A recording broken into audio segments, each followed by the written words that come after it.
then the Jeja Ban Rajan Ban Yanda Ban Zobes, Ribadan Shazon, then Ban Devarisha Ban Jideng, Given the Velcano, Juvan Lana, Tada Menanje, Demba Sanje, Jum Den Den Bejo, Shaja Tuala Sazam, Jado Yazuchi, Demba Jum Den Den, the Jeja Ban Rajan Ban Yanda Ban Zobes, Ribadan Shazon, then Ban Devarisha Ban Jideng. Given the Velcano, Juvan Lana, Meba Lada Menamjet. Sanje Jumden den Bejawa Shajan Tobana Chasa. Shoda Jazo Chevon Dema Jumden den Dishen Shevan Jaju. Yandaban Zobe Sanje Rivana Shazon Demban Devarishevan Jiden Jamba. Given the Velcano Giovanna Meba Hata Menam Jetu. Sanje Jumden den Bejawa Shajan Tobana Chasa. Shoda Jazo Chevo Kanze Ganya Zovo Jadu. Sajen de na Comban Dembra. Manin Jiden de na Georgia, Teze Keba Kama Chaz. Namda Gunga Chodo Susan was Yeshia, so said Jebu. Taban Jiden Sumna Lame Bombo Chonye Jama Chaz.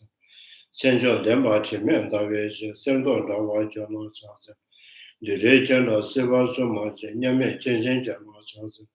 Bombo Tuji Chedemba, Tamje Jembe Demo. Solomon Yenden Jazu, the Jenshama Chaz.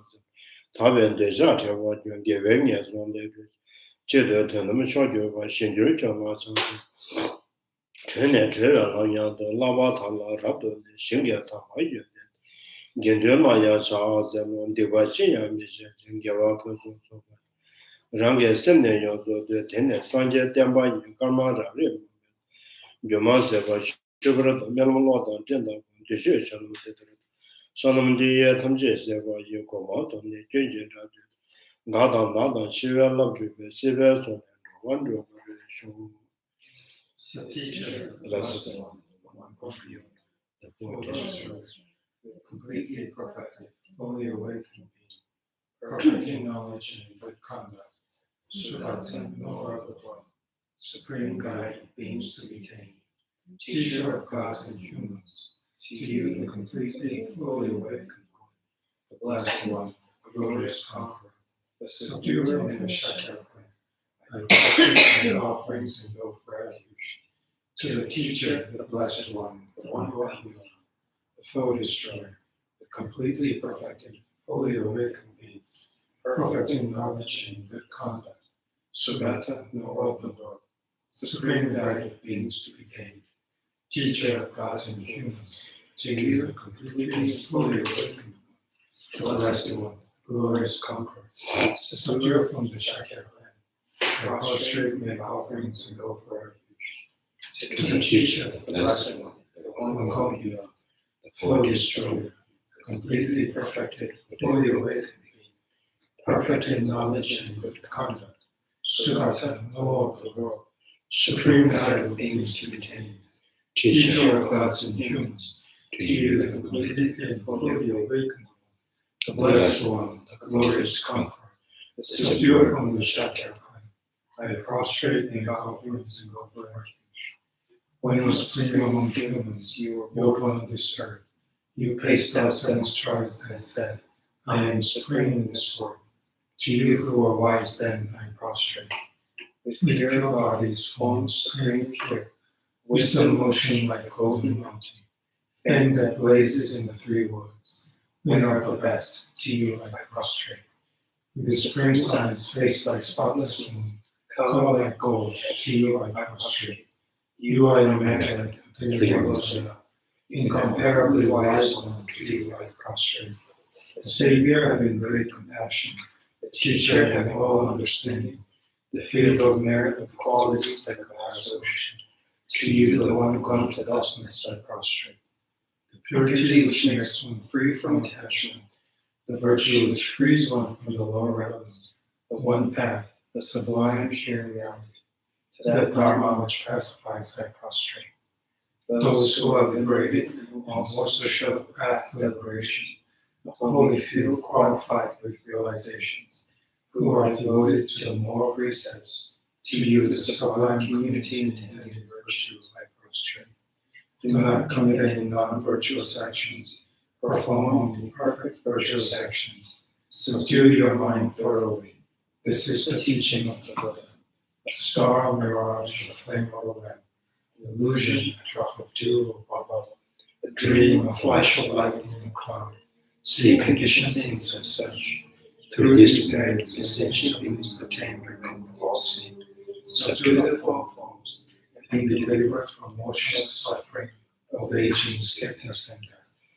Sanje Shano Soje Shama Chanju Bado Dane Jazu Nagin Jazo Jeba Sonum Je Dona Benje Sanje Dugu Sanje Shano Soje Shama Chanju Bado Dane Jazu Nagin Jazo Jeba Sonum Je Dona Benje Sanje Dugu Sanje Shano Soje Shama Chanju Bado Dane Jazu Nagin Jazo Jeba Sonum Je Dona Benje Sanje Dugu Sanje Shano Soje Shama Chanju Bado Nagin Jazo Jeba Sonum Je Dona Benje Sanje Dugu Refuting to the Buddha, the merit I created by practicing giving in the other professions, may I quickly attain the state of Buddha for the benefit of all sentient beings. I go for refuge into Lama to the Buddha, the Lama, and Tsongkapha. Through the merit I create by practicing giving in the other perfections, may I quickly attain the state of Buddha for the benefit of all sentient beings. I go for refuge into Lama to the Buddha, the Lama, and Tsongkapha. Through the merit I create by practicing giving in the other professions, may I quickly attain the state of Buddha for the benefit of all sentient beings.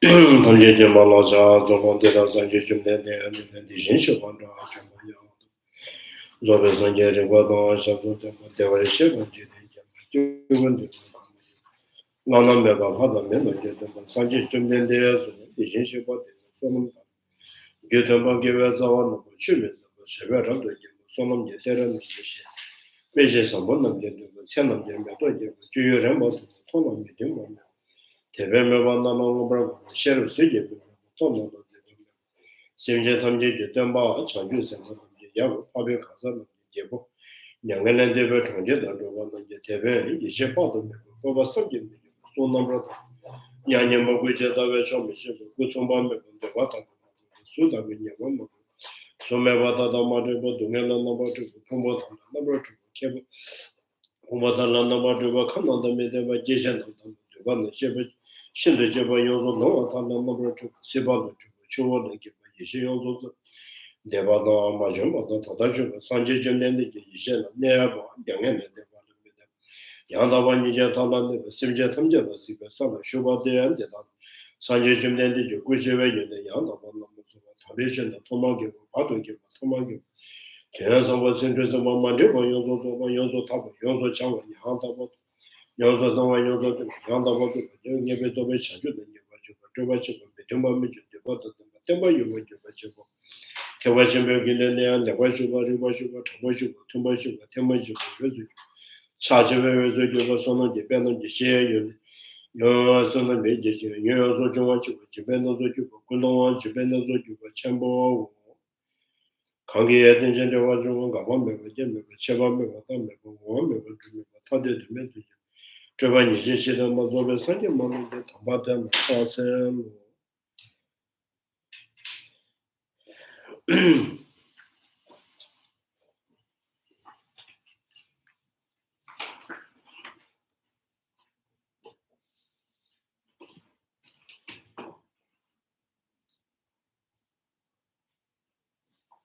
I think 193, right?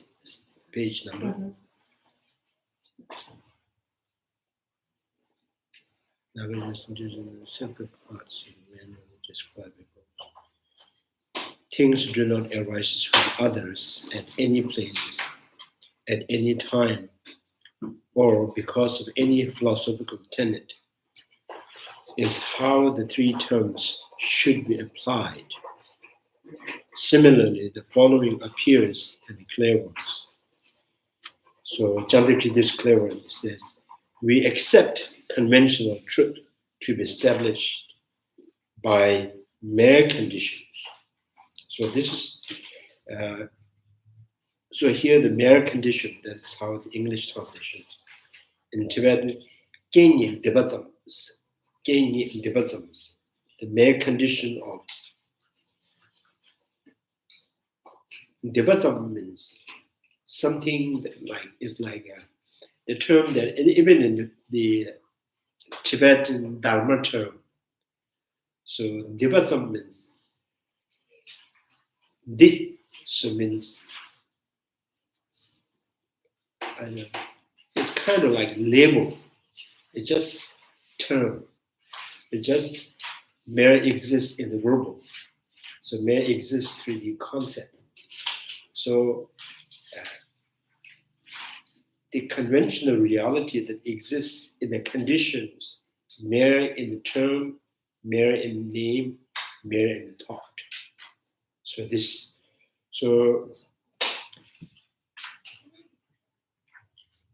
established by mere conditions. So mere in the condition, in the condition, mere in the verbal and thought, something like that. Not on the basis of adhering to any of the four positions.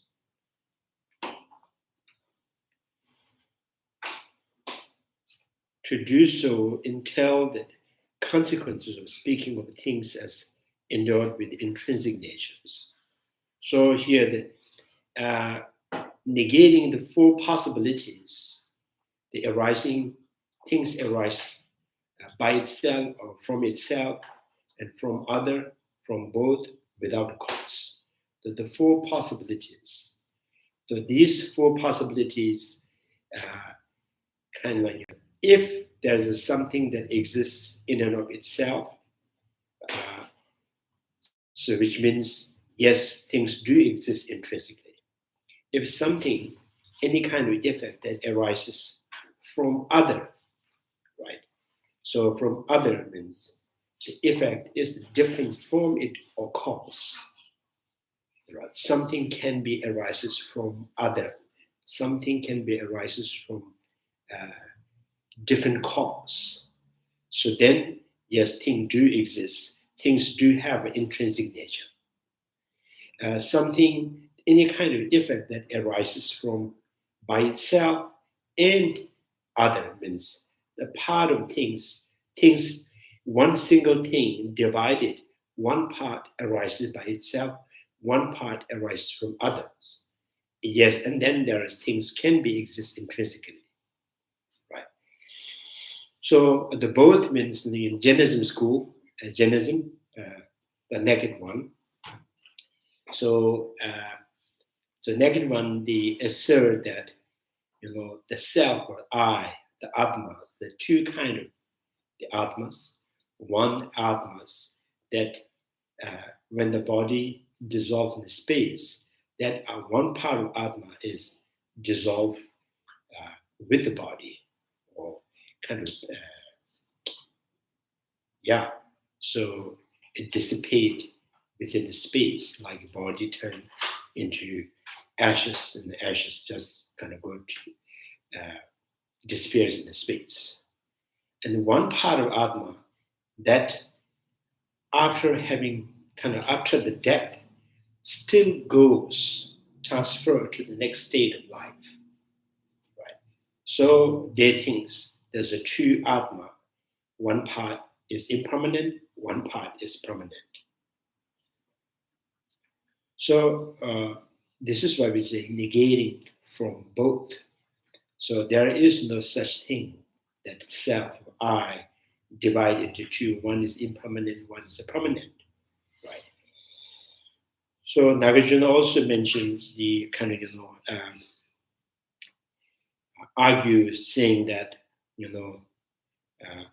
if the human being died and born as a God being, or the God realm, so this human being, one part of human beings dissipate with the body in the space, one part of this kind of human being that transfer or that goes to the next life as a God being. So which means there's one of the human being still not died, right? So one part of human beings died, but one part of human beings not died, and he will go right? He transferred to the state of next life.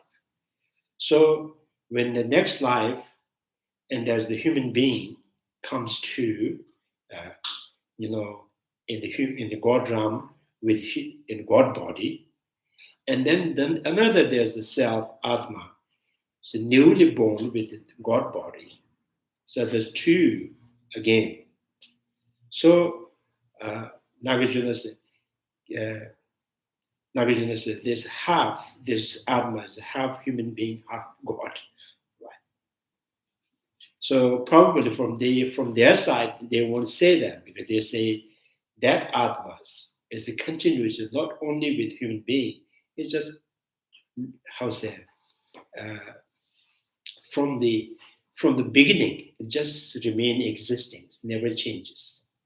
And that stays with the God body, and even the God died, and he will continuously go to another life.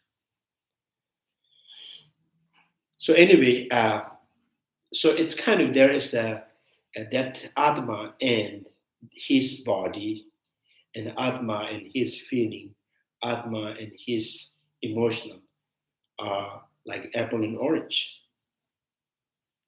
Right. So there's something he can born from, right? The body, he can born from feeling, so he born from the different, from other. So here, no effect that arises by itself, no effect that arises from other, so nor from both, not without cause. So we, in a clear word, Chandrakirti's clear word says, we accept conventional truth to be established by mere conditionedness. So in the Prasangic school, he says, the existing of the reality merely exists in the face of thought and the name. So that we can accept. Other than that, a little beyond that, something intrinsic, there is nothing there is no such thing that exists in and of itself. So this part is very kind of, giving hard time for the other school of thought and non-Buddhist school to accept. So the reality merely exists through verbal and conceptualizations. Right. So the conceptualizations and the concept and the verbal are conditioned, are the condition to reality to be existing.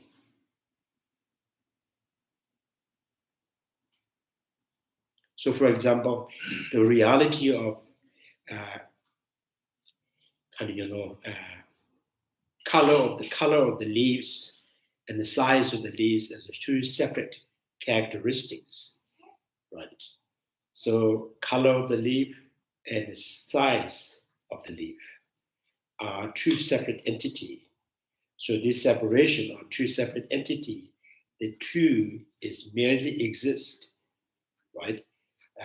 In the face of thought, and then in the face of thought and verbal. So beyond that verbal and thought, there is no true entity as a true characteristic that exists in and of itself within the leaf. Like, and for yourself, my feeling, my body, my thought. So me and my thought is two separate entity. Me and my body is two separate entity. The separation of me and my body, separation of me and my feeling and thought are the separation are only exist through the concept and the verbal. So beyond that, if something that you and your body could exist kind of separately, which means substantial.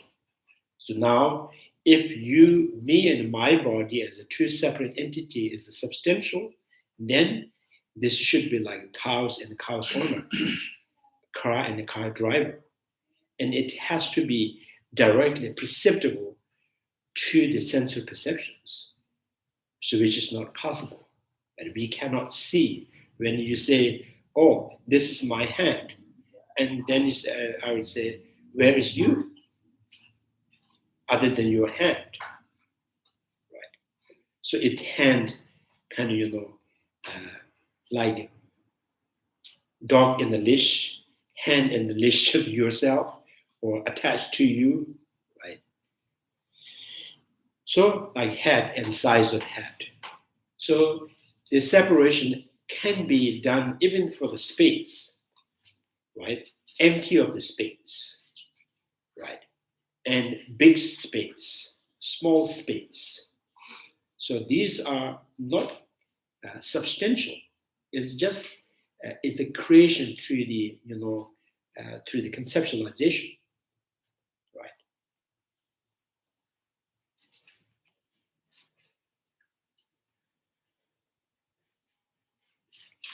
So this is the very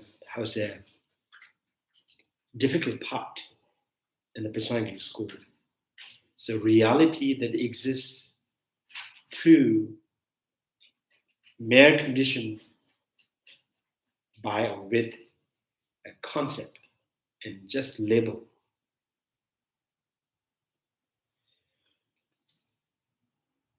So adhering to any of four positive.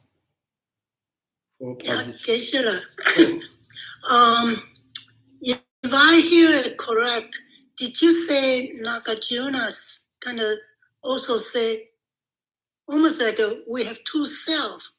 One is go with a human body, and the other one go with a God realm to the God realm.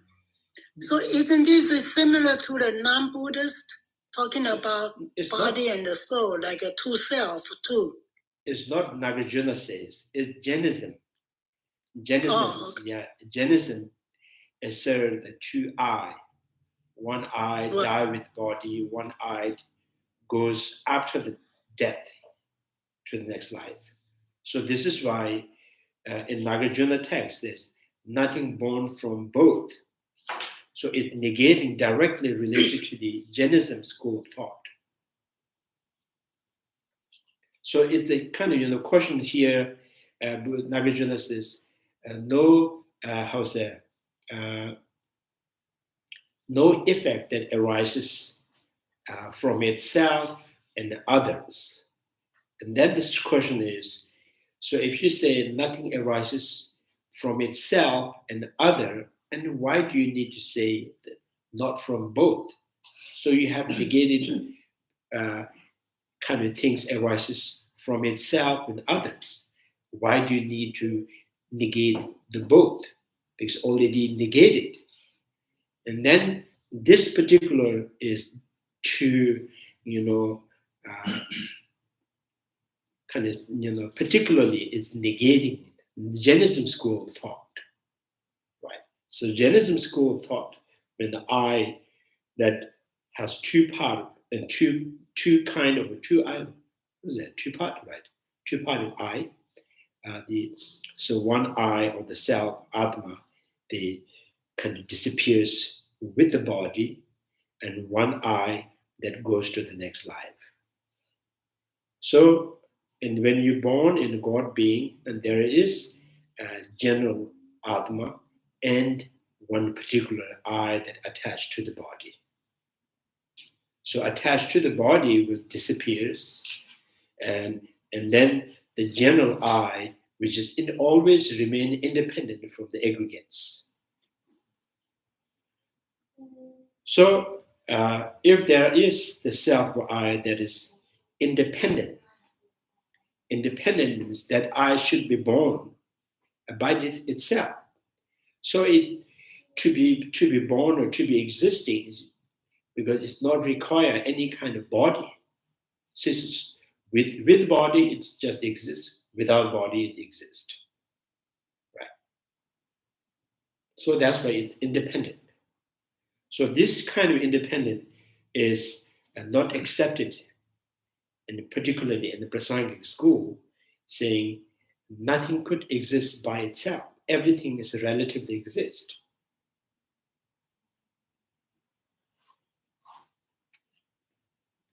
So yeah, that's the both is from the not the Nagarjuna, is the Jainism. So Jainism,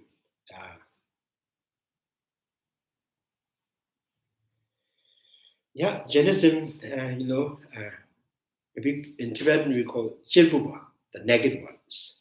So their masters always go naked.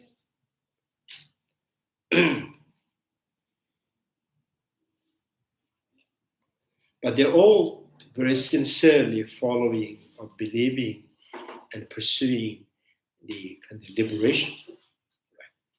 So Chandrakirti, in the Chandrakirti commentary on Nagarjuna's clear word, there's one, he says that if you continuously follow with Jainisms and then the other school of thought, we call cessation. I don't know how Hindi name cessation. So all believe in independent I. So if you continue to follow and seeking the liberations, this is like you are seeking life from the dead body. So there is no essence. So now here, the Prasangic school, and the reality or existing is through the creation. So the dependent things could exist. Dependent things could exist. Independently, nothing could exist. Right? So as a dependent and independent is opposite. If dependent, no independent. If independent, no dependent. So that's a clear word says, we accept conventional truth to be established by mere conditionals. So this has to be explained because the term is not really, not really explicit here. So in Tibetans, genyin debatams, genyin means mere conditions of kind of robel and thought. Right? So and also I mentioned what is that thing that exists, right? Merely in the verbal and the term, verbal and thought. So what is that thing? So two separate characteristics of one single leaf, color and size as two separate, right? That two separate entities just merely exist in the verbal and thought. Beyond the verbal, beyond the thought, and from the leaf, its own side, there is no two separate color and shape is two separate, right? For example, as I mentioned, the bread, like a bagel, right? By itself, there is no color as separate from the taste as separate from the color, tactility is separate from the taste and the color. There is no smell of the bread that's being separate or produces separate from color and taste and the tactilities. So bread is not responsible for that. So the color, smell, taste, tactile separation is only exist done in the face of thought and the robot. Right. So that's, this kind of, if that is the reality, the four substance, color, smell, taste, tactility, is a four or the four substance. That four become reality with relation to the verbal and the thought. So without verbal, without the concept, there is no color, smell, taste, tactility as a four substance, because this four substance is not done by or produced by orderly or simultaneously by the brain itself. So that's why it's mere conditionless. Right? So I think this, if we are satisfied with this just term, and then in Tibetan, Kenyi Dibasam. Kenyi is mere condition. Dibasam means Kanya. Dibasam is like just mere this. This. Yeah. Sometimes this small kid says, why do you do that? Because. That's the because. There's no much reason, right? So the parents should understand, or the adult may understand, right? And the kid says, why did you do that? Just because. so like that. So the things do exist just because you're verbal, just because you're taught.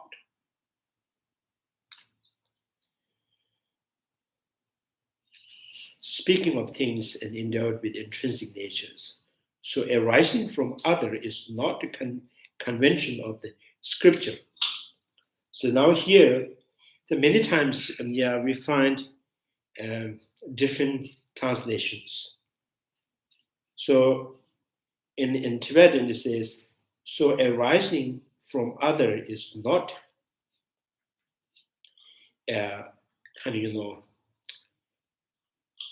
this convention means is not the what do you call terms that explicitly mentioned in the scriptures. Is not the language of the Buddha Dharma, Bodhisattva Muni's teaching. This language is created by the philosophical, right, from others. So the what you call figure of speaking, right? The figure of speaking is not done in the scripture, rather it's created by the philosophical schools, born from others. So arising from other is not a convention of the scriptures. Like, in the Bodhisattva school, they have a figure of speaking, like, arising of the sprout, which is the futures. And arising has its own 3 times. Arising of the arising of the remaining, arising of the disintegrations, right? So the language is the, what it was, figure of the speaking, right? A speech or figure of speech is only created or done in the philosophical tenets, right? So this never mentioned, never said, never in use in the Buddha Shakyamuni's words, right?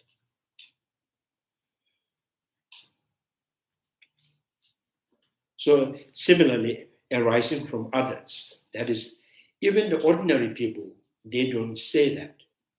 When mother never says, pointing at her child, and this child born from others, right? No farmer says, when they plant the seed and there's something, a sprout, and the pointing at the sprout, this is, I plant this. They don't say, I plant that and this happened, right? So this is not an ordinary perceptions, not the figure of speech of the scripture. It is only created in the philosophical schools, right? So born from others. So which means we are saying that born from others is a kind of something they propound by the Savatantrika middle way and Svatantrika school of thought and mind-only school of thought and the Bodhisattva school and the non-Buddhist schools. Because this also the language or the term that comes from through kind of examining. They analyze. So sprout and the seed. First, this is these two, the seed and the sprout, is one is cause, one is effect. And then these two happen in different time, right? And by the size, the color is all different.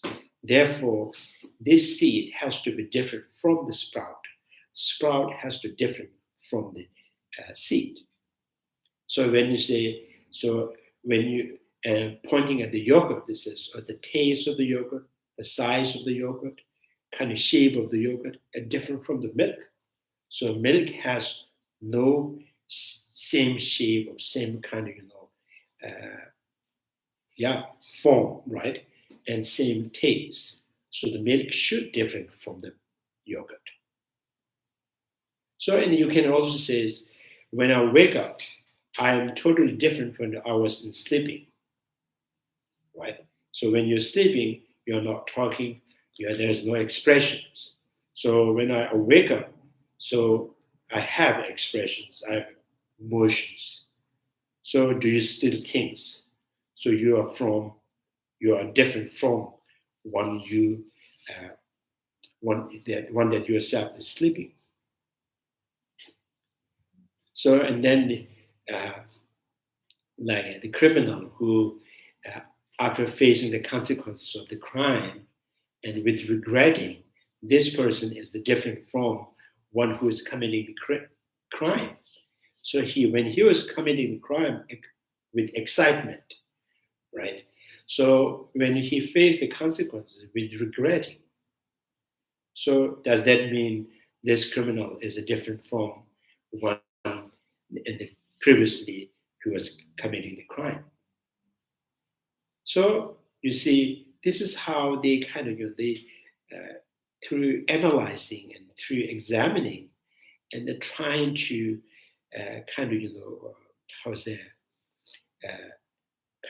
they come to establish this through the invalid reasoning, right? So establishing crime, committing the crime, and the criminal as a two different thing through invalid reasoning, right? And the yogurt is different from the milk is invalid reasoning, right?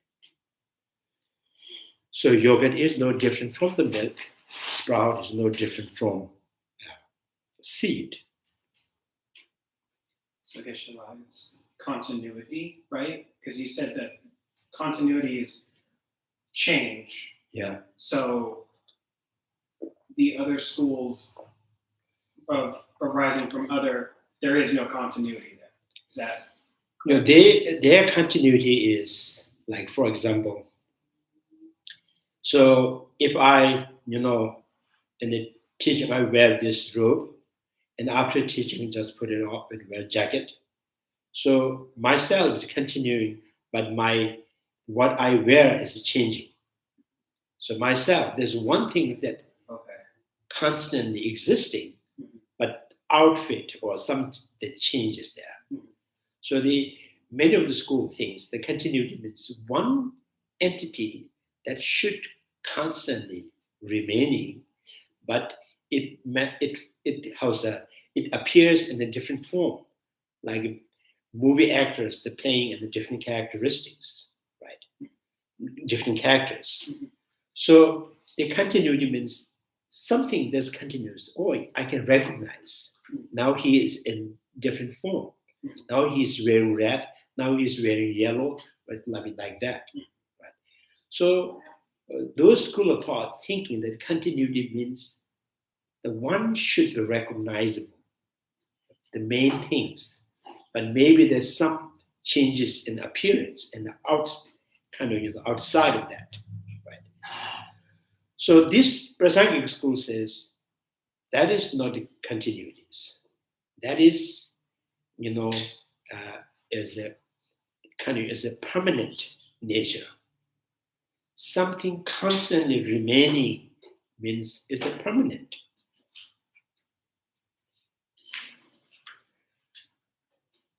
So the 3 times, like if something, like, for example, I in the sutra, and the Buddha himself, he's sometimes mentioned that once a time I was a king, and they called particular name, so I would name of that king, and I did this, and once I was Brahmins, born Brahmins, so when they said once I was, so so many things. There is no one self or kind of person that constantly kind of remain existing, and he happened to be born with the king how's that, in the royal family or the Brahmin family or ordinary families, but the one itself or the person that constantly existing, right? Which means that self is the permanent, and his bodies, his rays are impermanent. So the Prasangika school, they don't accept that kind of things. It's not like, myself from the past life to the present life to the next life. It's not one single self. So there's no one single self that constantly existing.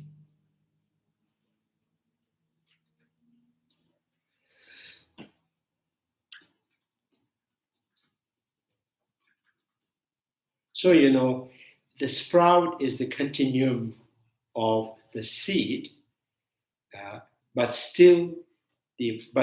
the seed is not constantly existing. Sprout is the continuum of the seed. Yogurt is the continuum of the milk, but milk is not there during the yogurt, but still continuum. So continuum does not mean one single entity constantly existing.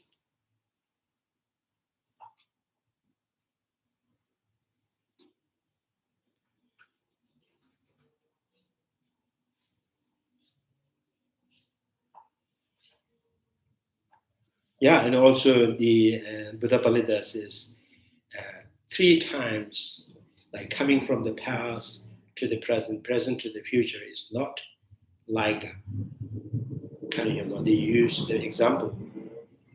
It's not like one single, the Gupta, the man named Gupta, he's coming from the village and going back to the village. When he comes from the village, he is Gupta. When he went back to the village, he is Gupta. So Gupta is coming and going. So in this way, there is one self. There is no one single self that was in the past, is in the present, will be in the futures. There is no single self. So this is like a seed disintegrate and sprout manifest. Sprout kind of remain for a while and it continue to disintegrate, and then another sprout. So that is in the Prasangika school, it says this is the continuum, right? I think ordinary perceptions almost is very similar. The continuum means something kind of in the continuity. There's one single entity, right, that is always remaining in ordinary perceptions. But at the same time, ordinary also accept ordinary perceptions, ordinary world accepted. The sprout is the continuum of the seed, right? So they also accept, they understand seed is not there when the sprouts manifest, right? Yogurt is the continuum of the milk, but they also understand milk is not there during the yogurt. But still they accept. They kind of, there's expectations. Continuum means that one single entity that is always recognizable, that is constantly existing. So that's the contradictions. So contradictions build the world, samsara, right? No contradictions, no samsara, right? So eating continues the contradictions is the finding the path to liberations. So eating up the contradictions is liberating.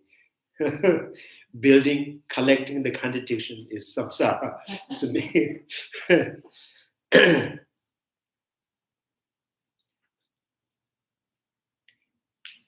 so sometimes we continuously building up these contradictions. And to avoid the argument, we say, I forgot, I don't remember. So in the monastery, there's one monk, he's not really kind of knowledgeable, but he has a very big mouth. So he always said, I can really defeat the best of the best scholar. Right? And he said, how? If I continue to say yes 10 times, he will confused. So even the best knowledge, so there needs kind of other opponent has to be kind of more knowledgeable and best can show how his quality, right? If the others kind of totally dumb and he also kind of stuck there, cannot prove he's intelligent. So that's why this one says. So best of the scholar, I can defeat them by continuously answering yes and yes and yes 10 times. Or no 10 times, then he's totally defeated.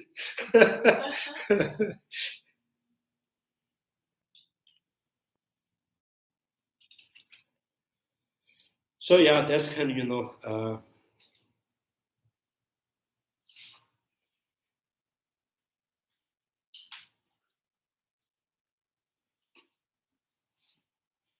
so here so arising from other is not the conventions, not the figure of the speech that's used in the scriptures or that in the scriptures.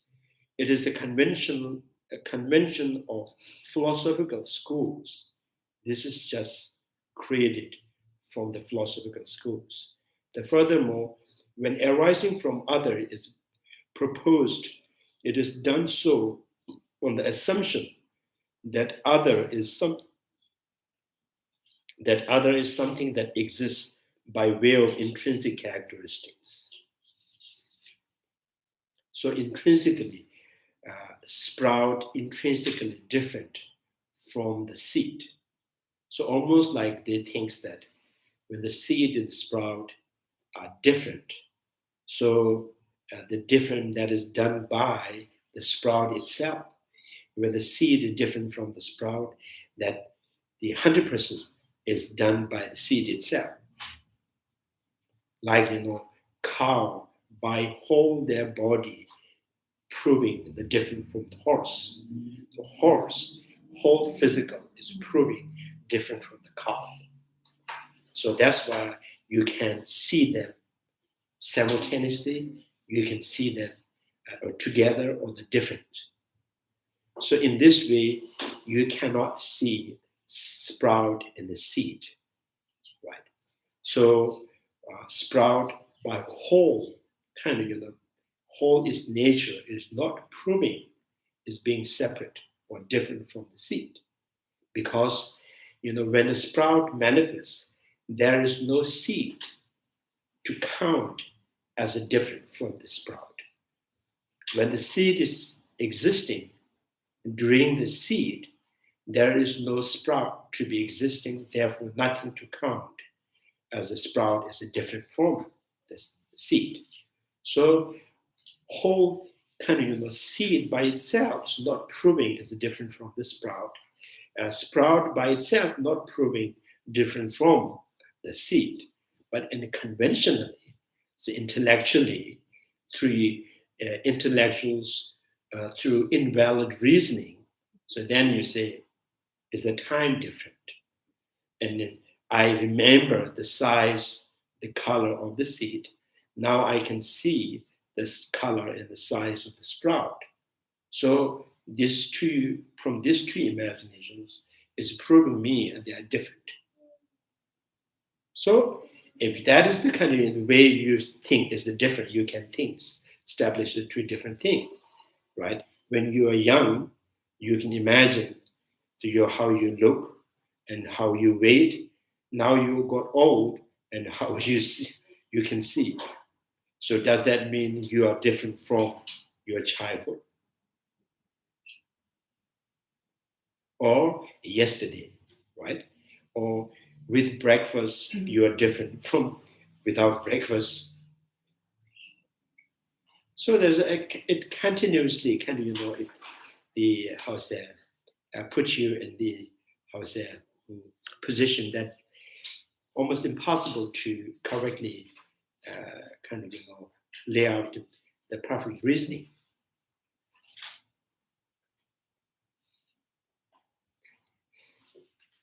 Getting it right. So this philosophically something that you possess things philosophically. Possessing things does not mean it's all valid reasoning.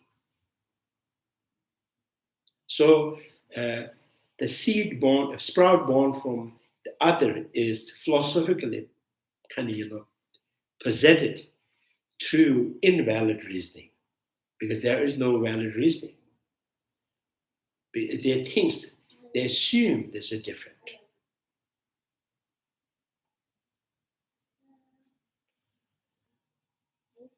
So the cause being different from the effect being different from the cause is not done with even in the ordinary perceptions. Not this is the figure of the speech in the scripture.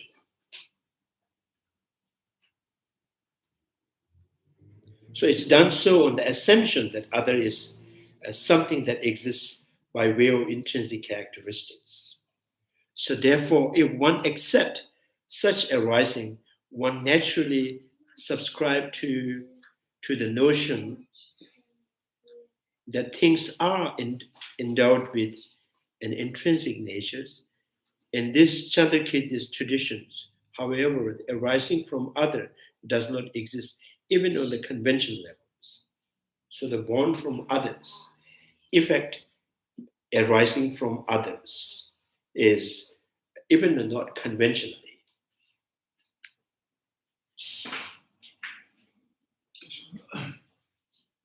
Isn't there a difference between what is called scripture and what is called sutra? Sutra, of course, is there a distinction in there? Sutra is always considered the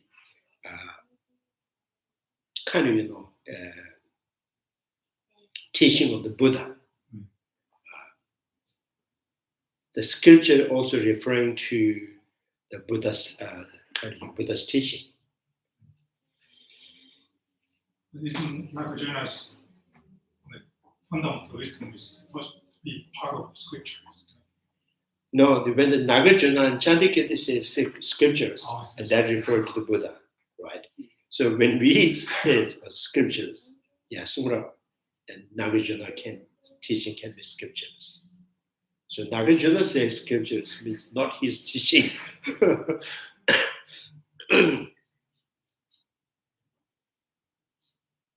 So I think this is again, scripture, sutras. So sometimes the sutra is teaching of the Buddha.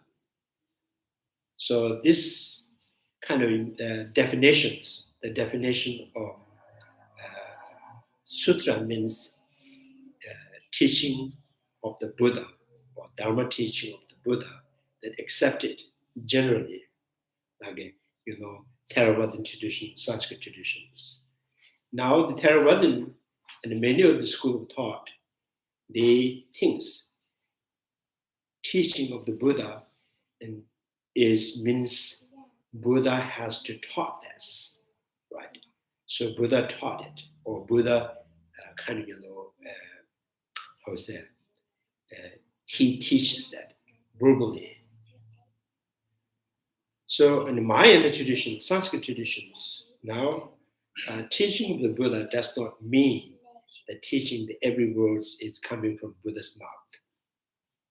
Like in the Rice Sitting Sutra and the Heart Sutras. So, and then there's we call the teaching to, and then what can in what sense that you think that Heart Sutra is a teaching of the Buddha, because this every word is not coming from his Buddha's mouth. And now, in what sense? So, teachings the conversation Shariputra and Avalokiteshvara is triggered by the Buddha, and end Buddha says excellent, right? This is how you done so, which means this teaching is blessed, or usually called blessed and conditioned by the Buddha himself. So therefore, it's a sutra, but not necessarily each line is coming from the Buddha's mouth. And then the Rice Sitting Sutra is also similar to the Heart Sutra. So Buddha in worshiping by sitting on the his sitting on the rock, and Buddha says looking gazing at those rice field, and Buddha says whoever sees the dependent rising sees a bhikshu, whoever sees the dependent rising sees the Dhamma, who sees the Dhamma sees the Buddha. And Buddha, and then he meditated, quietly meditated. And that really excites Shariputra again. So Shariputra got very excited. What does that mean? What does that mean? So, and he went up to the Bodhisattvas, Mahabodhisattvas, Maitreya. So, and this is what Buddha says. What does that mean?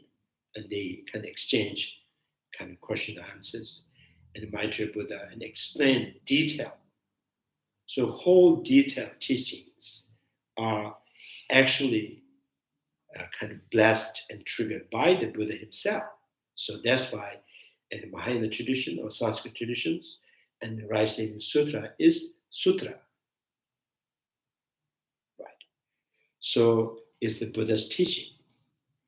And then the Theravada traditions also accepted some of the sutras, not even coming from his Buddha's mouth. It's simply Buddha blessed on the tree and the sound of the trees, and then that teaches the impermanence. Right. So they also accept that.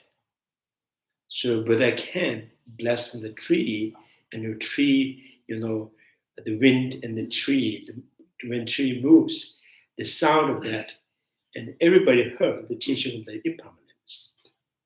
Right. And then because of the Ananda's so asked Buddha, so if you want me to be attendant, your attendants. So first things, without me, you cannot teach. So Buddha accept that. So when he went up to the God realms, so he was not allowed to teach from his mouth. So in the God realm, there's the bell. So the sound of the bell that teaches the whole God realm, right? Buddha teaching. So this also considered as Buddha's teaching. And then there's white umbrella. And so that is the whole kind of mantra. So that to heal the disease and something like that. So this is also Buddha, not from his mouth. So from his crown, and there's a deities that manifest, and the deities that kind of express those mantras. So even the Theravadan traditions or the follower of this lower school of thought, they also accept that some of the teaching is not really coming from his mouth. So, and the Sanskrit tradition says, if you accept that, why not? Right? Buddha says, whoever sees the dependent sees the Dharma. Whoever sees the Dharma and they sees the Buddha, and to elaborating on that line, Maitreya and Shariputra, why not is not to teach about the Buddha. Sound from the tree can be teaching the Buddha. Sound from the great Bodhisattvas, speech, and the Shariputra, why not? There's not sutra.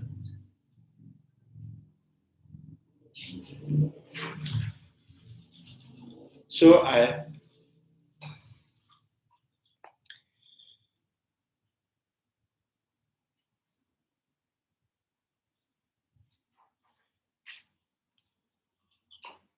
actually, and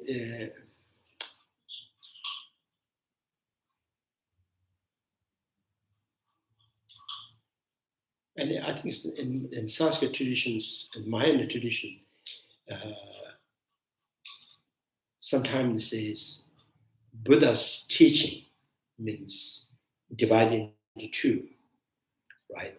So one, teachings relate to the realization, teaching relate to the the intellectuals, two things. Like, the teachings that follow by your verbal and the physical and mentally. And the teachings that is, with realizations. So which means if you gain the realization emptiness, so the meaning that understand by your wisdom is the teaching of the Buddha, right? So there's still, you have a teaching of the Buddha. So that's not necessarily Buddha physically come to you and give the teaching. So your understanding is the teaching of the Buddha.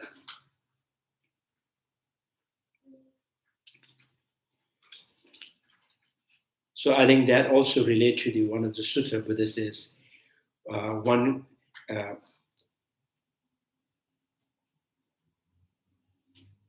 so Buddha says, whoever sees me as a form and a speech is not seeing me, right? So who sees the dependent arising and the settled level and can see me, right? So kandangala sushiba, kandangala darshiba means, so if you think I see Buddha in a form, so that is form is not Buddha. If you see the Buddha as a speech, the speech is not the Buddha. Buddha means total freedom from even the stain of the afflictive emotions. That is the Buddha. Right? So that can understand through the dependent rising, right? Not with I, not with ear consciousness.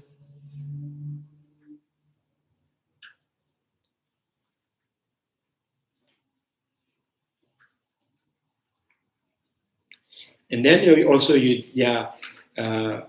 Pratika Buddha, so solitary realizers, or what called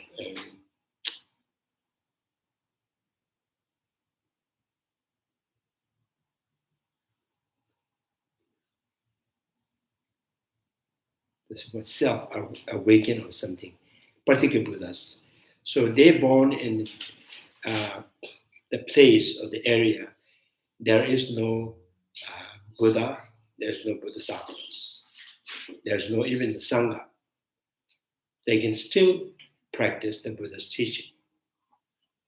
So which means the Buddha teaching does not mean the Buddha has to be there and something he has to speak, right?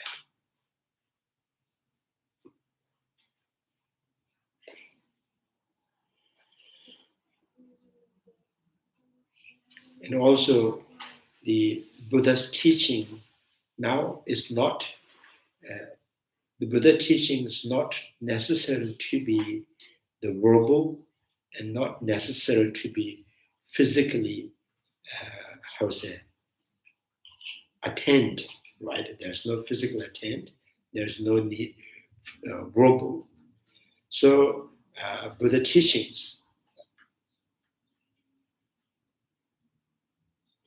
so which means if you understand the dependent arising, empty or intrinsic existence, so that is the Buddha's teaching. So this is why in the Rahu, the son, Buddha Shakyamuni is the only son. So in his writing, this is Buddha. So there is no such, Buddha hasn't taught. Buddha hasn't taught, like, right? Buddha hasn't taught any teaching at all, anywhere, or with any words. So which means anything that relates to the word or the sentence or intellectuals are not the teaching.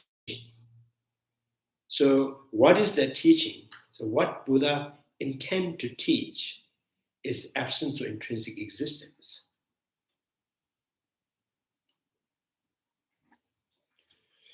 So I think that all comes back, then what we are following, what, we said we are Buddhists. So I think there's in order to follow the Buddha's teachings, first, what you introduce is the cultures, right? Way of saying, way of thinking, way of behaving, disciplining, and then all these stories. So the custom, the culture, the traditions that you introduce, you interest in those cultures, right? And some just kind of, stuck in that cultures. Some kind of, go through the cultures, pass the cultures, to go beyond that cultures, and then they understand, right? They reveal the kind of the actual teachings that are hidden in the cultures. So, which means now, if we go a little bit more specific, for example, there's in the Buddhism, so we have a culture of believing, or kind of there's the impermanence and the renunciations and the samsaras. And then also, when it comes to the impermanence, we also believe everyone is the day you're born, and then you start the impermanence. So at the end, so there's the death. So then the death is kind of named with Lord of the Death. So there is the Yama, who takes life of each sentient being who has born. So these stories are told. So with that, so does that mean this story is kind of, essentially pointing there is one single God or Lord that will take lives of each sentient beings? So the story is not about pointing at there is one single God or the Lord. The story is to giving you the message that you are impermanence. So your way of understanding may be easier to conceive. There is one single Lord, is the Lord of the dead, named by Yama, and he never takes life of each sentient beings. So everyone has to go under his kind of, under him, right? So that's the culture. Culture that gives you the message, just impermanence. And rest is just creation, just the kind of exaggerations. With exaggerations, you find the one meaning that is impermanence. And then when you follow with, everyone has to die, and at the death, and one thing can help is the Dharma, your positive activities.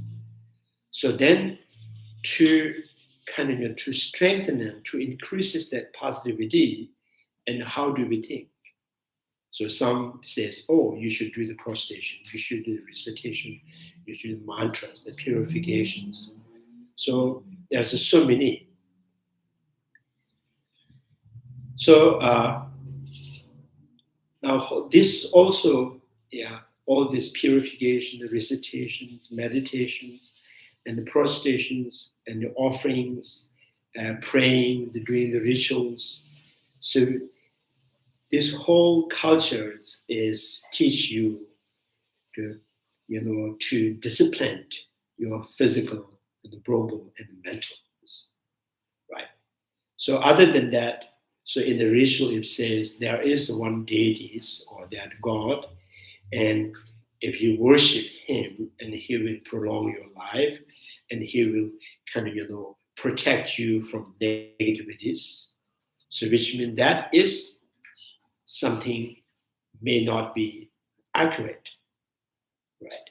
So by praising one of the God, and he said, he praised me, I have to go there. So, so he did not praise me, or I just ignore him, right? So this kind of culture is also there. So the cultures from this whole many kind of are to inform you that you have to be keep your physical and verbal and mental more positive, right? That is another cultures. So then someone who is a little bit kind of closer in the Buddhist teaching, and then they think of the renunciations, liberations. So when it comes to the renunciations, they says, this afflictive emotions, this karma binds each sentient beings, like tightening up, like one who is tied up with ropes, and they will kind of freedom, right? So, and that culture also gives you the pictures. So there is the afflictive emotion and the karmic force. So you cannot, you have no ability to against them, right? So this is so powerful. It's very powerful, and that binds you, and that kind of, again and again, they put you in samsara again and again. So almost like you are like a bucket that's tied with the rope, and the rope that's just beating up, right? The buckets that beat up with kind of pulling the ropes, right? So like those karma and afflictive emotions is so powerful that tied us, never kind of let you free. So then there's, pray to the Guru, right? By praying to the Guru, please help me to untie the kind of the karmic bonds and the afflictive emotions, right? So, and I think, so that kind of, so in this culture, the traditions, again, it's not very much giving you the essence of the teaching, but it's only inform you that, yes, the samsara means under the force of remaining under the force of overpowered by the karma and afflictive emotions is the samsara, right? So again, so this to overcome, to free yourself, set yourself free from the afflictive emotions, karma, is by worshipping Guru or some other deity. And that is not really correct. If someone, other person, third person can set you free from the afflictive emotions, and Buddha should have done, everybody should be free right now, by now. Buddha has the compassion, the strong compassion, because he just came to the earth, and then until 81 years old, he continues to give the teachings. So if he can set free every sentient beings, right, just power with himself, without any sentient beings doing anything, and he kind of set us free from that. So he should have done by now. So I think that culture is there, that kind of custom is still there, but it only gives you, so you will be in samsara until, so this, the afflictive emotions, the karmic force is overpowering on you, or you are tied with this. So then Buddha, again, to go a little bit go further, and the Buddhist teaching says, there is no Lord of the Death out there. There is no, even the Buddha, right, is not responsible for setting the freedom of yourself from the afflictive emotion, karma, right? And Buddha even says, I cannot purify all your negativities by showering you. So I cannot dispel the suffering of sentient beings with my hand, like putting a hand on your crown, on head, or just pulling up any sufferings. I cannot do that. So only way I can set free the sentient being is giving the instructions, and sentient beings kind of, without and accurately following his instructions. And then in this way I can help. Right? So, and then the further, and it teaches that, so there is no bondage. There's nothing binding you. So there is no such bondage out there that binds you or that causing you suffering. So your mind is not understanding of the reality is the real bondage. So if you understand the reality, and then you are setting free yourself from your own knowledge. So there is no intrinsic suffering. There is no, even the samsara is not intrinsically exist. There's no substantial. So there is no cyclic existence, right? There is no cyclic existence. There is no continuum of yourself, right? Which means there is no self, one single entity of I that constantly and kind of, remaining, existing, and going to the one life to another life. That is also not existing. So this is, and what is the continuum here is, sprout is the continuum of the seed, right? Continuum of the seed, which means sprout is not there during the seed. Seed is not transferred to the state of the sprout, but still the sprout is the continuum of the seed. Without seed, no sprout, right? Every sprout preceded by their seeds. So therefore, it is the continuum. So continuum does not mean there's one single entity, the constant existing. So again, and go a little further and further, and then there is no second existing that is by itself. There is no liberation that exists by itself. Right? So liberation in samsara is like one who is sleeping and one is awake from the sleeping. Right? There's no two different liberation in samsara. There's no two different thing.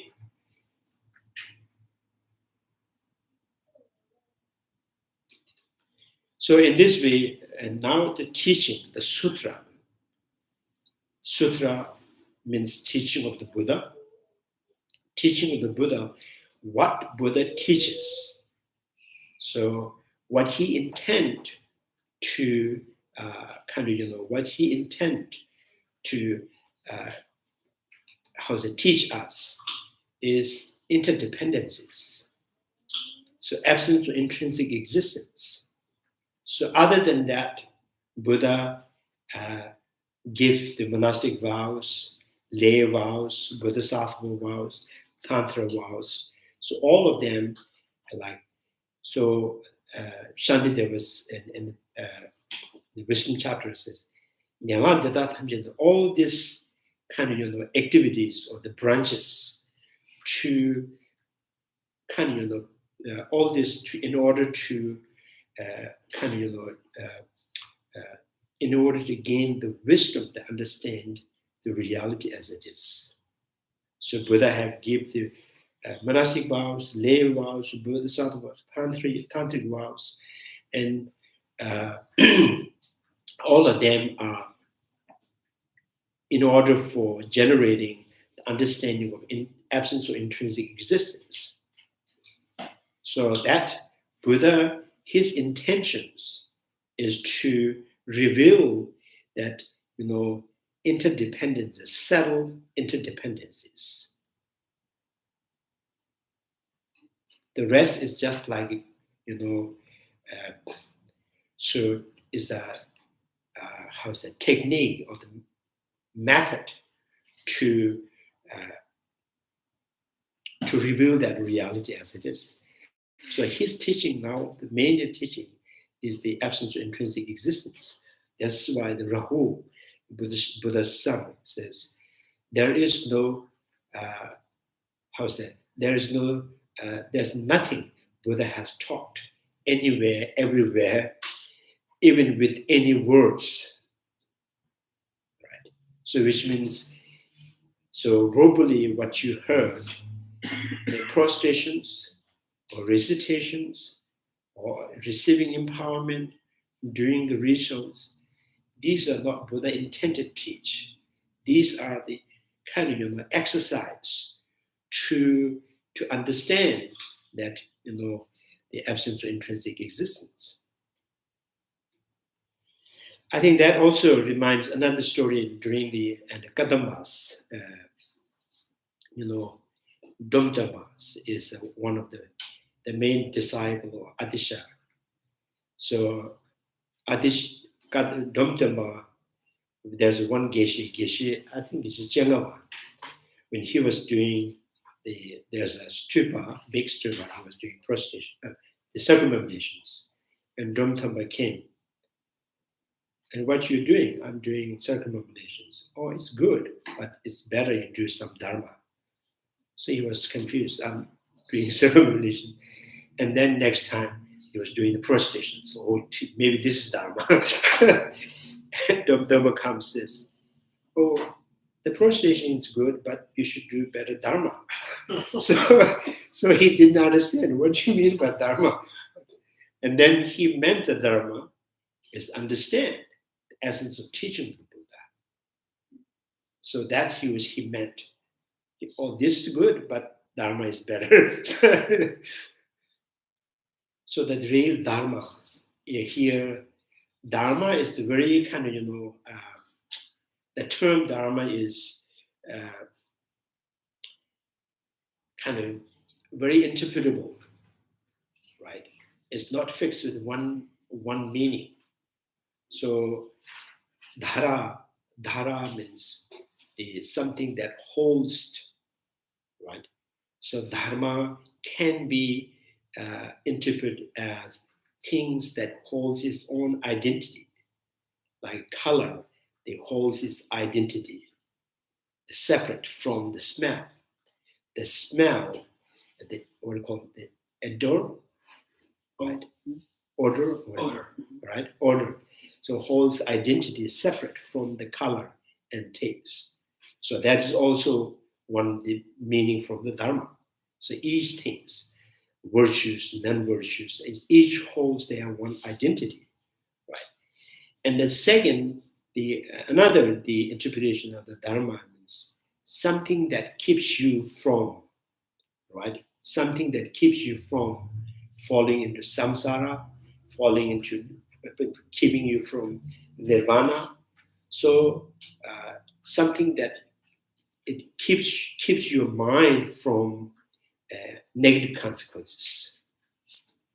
So that is also one of the interpretations of the Dharma.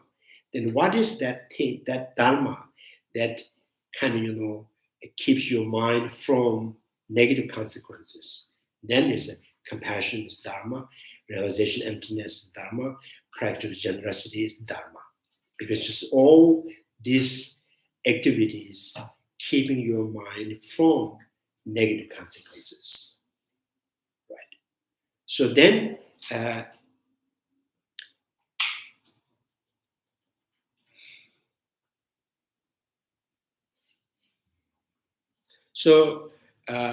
now, so Dharma here, and then so Dharma interpreted in the identity, right, is also the identity of liberations, identity of samsara. So, in the Right Stating Sutras, whoever sees, the bhikshu, whoever sees dependent rising, sees the Dharma. What is that Dharma? So that Dharma is through dependent risings, sees the Dharma. So through dependent rising, being able to see or reveal the possibility of the cessation of the afflictive emotions, right? Through understanding of dependent rising and being able to reveal the possibility of the cessation of the afflictive emotions. That is Dharma.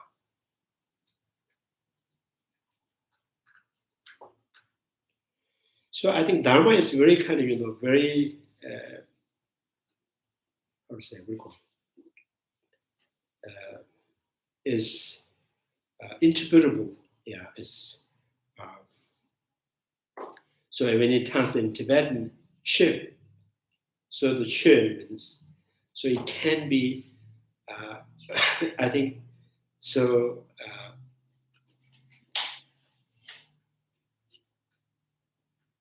sometimes you say, I go refuge to the Dharma. So che le depths chose. And then sometimes it says, this table is Dharma. This computer is Dharma. This cup is Dharma, right? So identity of the me is Dharma. So what is Dharma that you take refuge? Are you taking refuge to the computer and the cups and floors and ceiling? So it's kind of, the meaning, the very essence is too vast or too general. So you have to go with each sentence. This sentence referring this particular word to that particular meaning. So Dharma is not one, it's not referring to the one meaning or one point.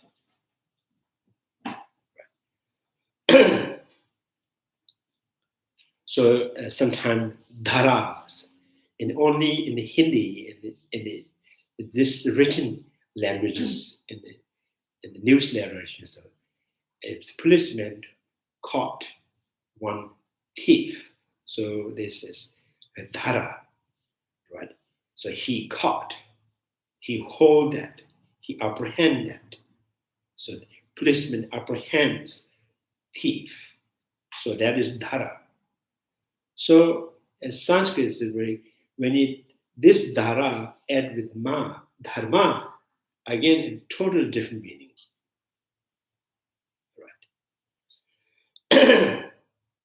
So each things holds, apprehends, holds is one, one identity. So it's similar in the English dictionary. Entities means things selectively identified in single unit, right? So selectively identified in a single unit is the entity, so which means that is the Dharma, right? And who selectively, like it, color is selectively identified in a single unit, means color is selectively identified in a single unit, form, taste, smell, tactility. Is all done by the color itself? No. Color by itself, not kind of identified itself separate from the smell and taste and tactility. So in that case, right, the color has to be, substantially different from the smell and taste and tactility. Color never exists substantially separate from smell, taste, and tactility. So that entity is not identified by the color itself. And who identified it? Through the conceptualizations. So your thought identifying this is the color, not the smell, because this color is being seen with eye sense power, not perceived or experienced by the nose sense power or tongue sense power. So the thought is giving an identity to the color. So therefore, color has identity. Color is holding its identity. Right? So the identity is given by the thought.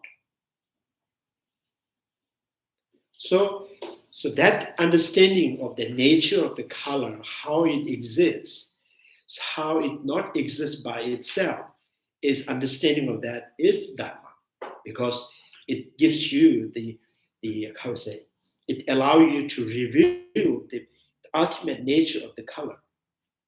So by understanding or being introduced the ultimate nature of the color is what Buddha is he intends to teach us.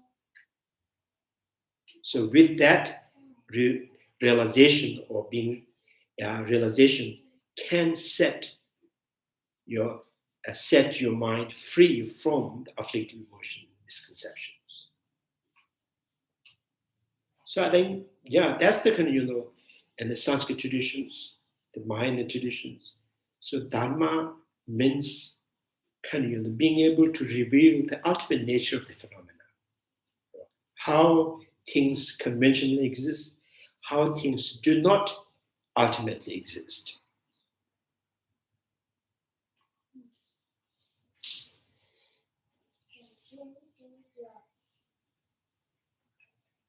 Right?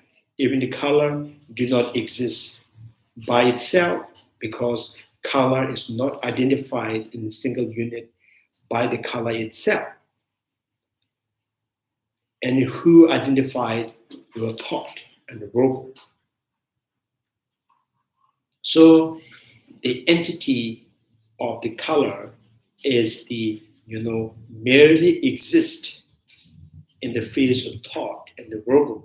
So therefore, it's a mere condition, mere conditionedness, something like that.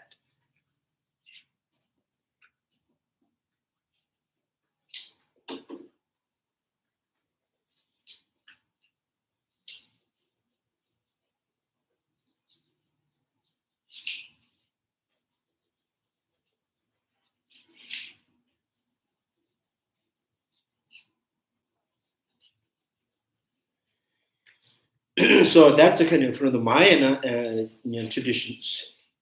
The sutra, so the teaching of the Buddha is not really kind of not conform with one particular kind of set of the category. Is there's the argument, and even during the Nagarjunas, so many of the Theravadan traditions, so Pali traditions, so they argue, say, the Mahayana, so Mahayana teaching. So for example, this is, I can understand the Right Seeking Sutra. So there's one, the first line is by Buddha and the Shariputra and Bodhisattvas, Maitreya. So I can pretty much show, respect. So this is kind of like, although it's not 100% coming from the Buddha's mouth, but Mahayana talks about, something, Mahayana talks about something like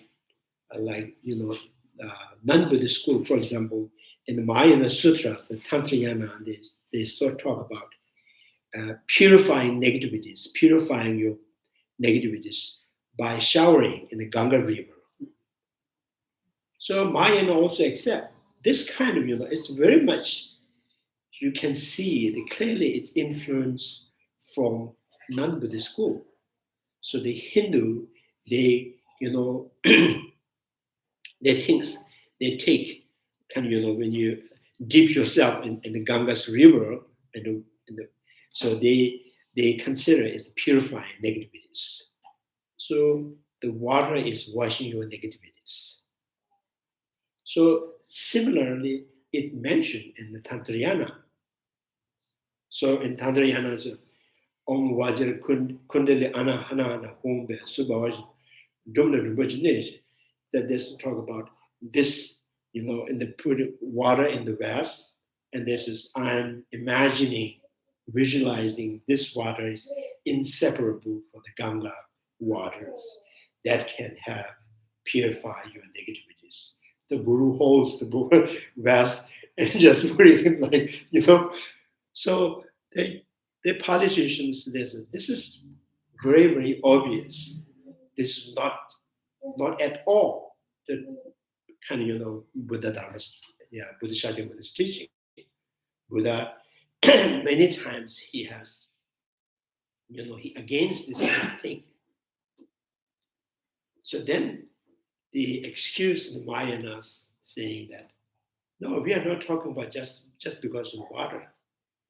And we say, that this is totally an excuse, the Mahayana saying, oh, because one of the disciples during the Buddha Shakyamuni, the main Buddha, one of the Bodhisattvas, many times he requests the teaching to the Buddha. So there's one Naga, the king of the Naga, who lives in the Ganga river, and he often, manifests as a human being and directly requests to the Buddha to teach. And then he also asks many questions. So there's a Madhuvishivado. So there's one particular sutras. So all the questions raised by this Naga, king of the Naga. So this Mahayana says, this king of the Naga is Bodhisattvas. It's a highly realized Bodhisattvas. So because of his blessing, there's some kind of there in that water, there's some kind of blessings because this particular such Bodhisattvas kind of dwells in that water. So there's some kind of, So that is a total excuse,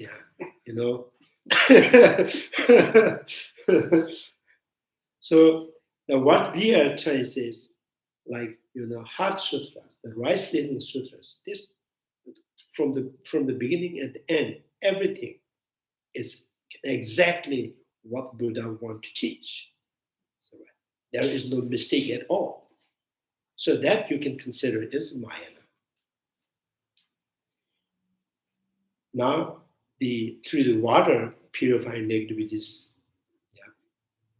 it's really good.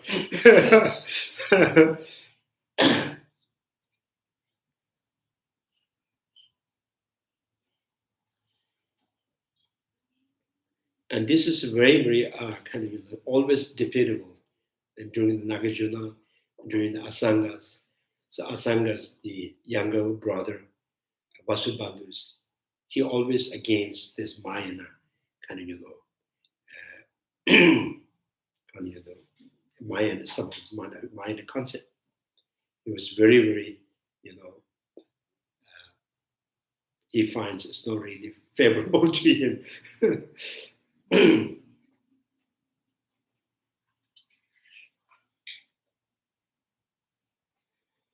So,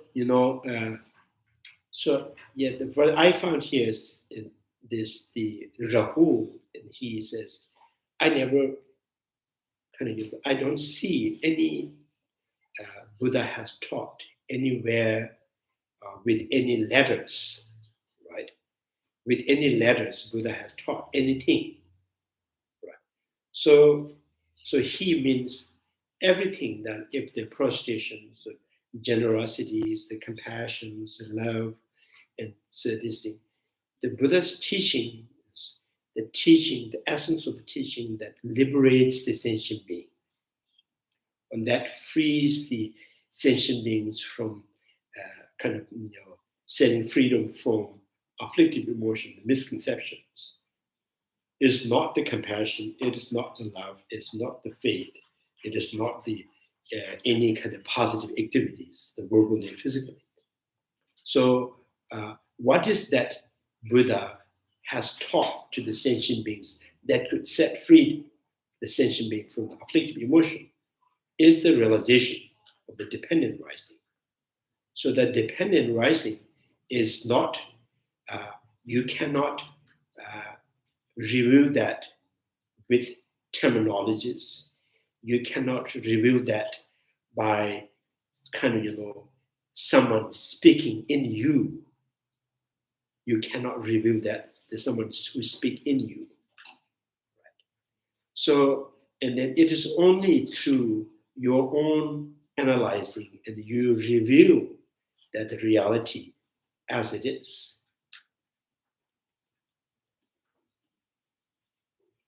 So which means realization emptiness is not the borrowed knowledge.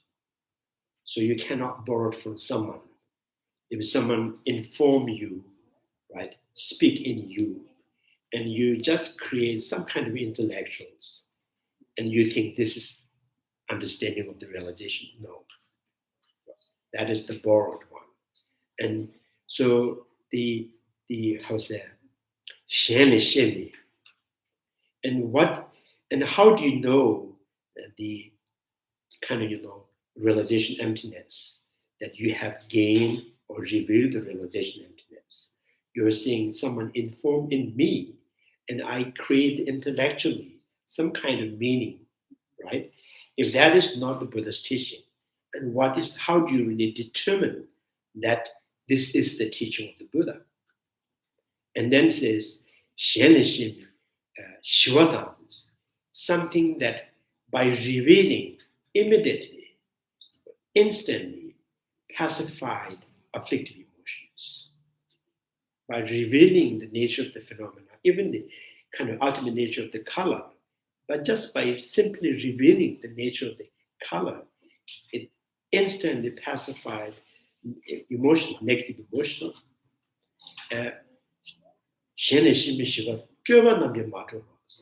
That peace is not through constructing any characteristics, right? So it's not, that peace is not gained through constructing, means attributing any characteristic of the phenomena.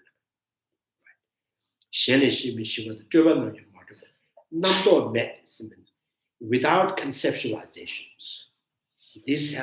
This piece is not through the conceptualizations, right? Right? So, so anything that you understand, you reveals that has some kind of,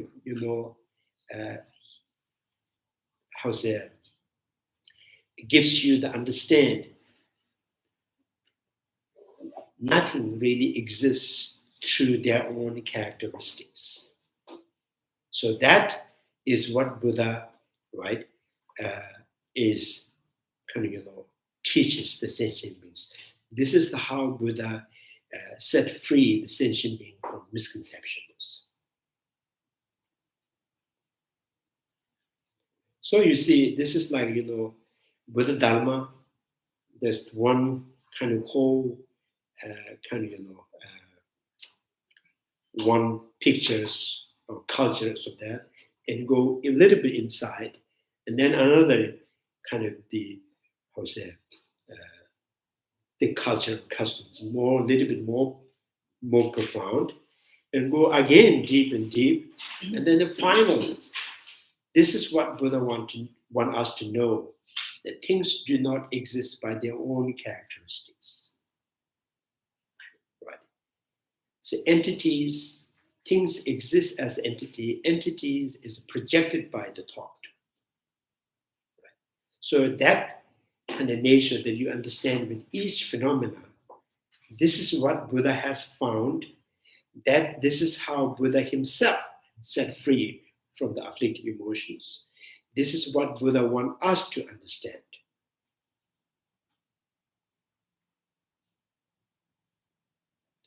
So in that sense, so now here's it, is Buddha Dharma is about worshiping the Buddha, or is the religiously following or faithfully following? Is a loyalty needed or required? So some kind of, so from that, the ultimate teaching of the Buddha is simply asking us, you have to find the right way, not the loyalty. So right way, right path. So go with right knowledge. That's the kind of, I think that's,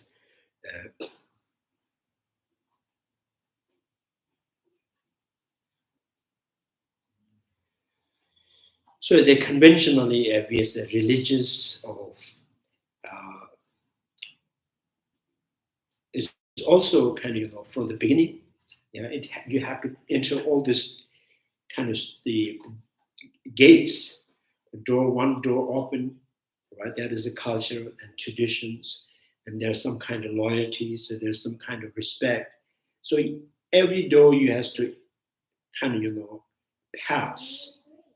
And then, finally, there is no requirement of your worshiping, and there's no religiously following, there's no require any respect, worshiping, right?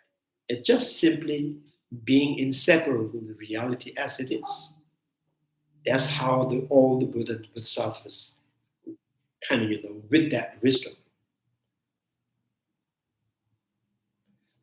So each Buddha don't see when the other Buddhas, is he respect me? Or is it okay I pay homage to him? So everyone, all the Buddhas, 10 directions of Buddhas, has the same knowledge, same qualities. This is like, the different rivers, they just finally interest in the oceans, mixed together.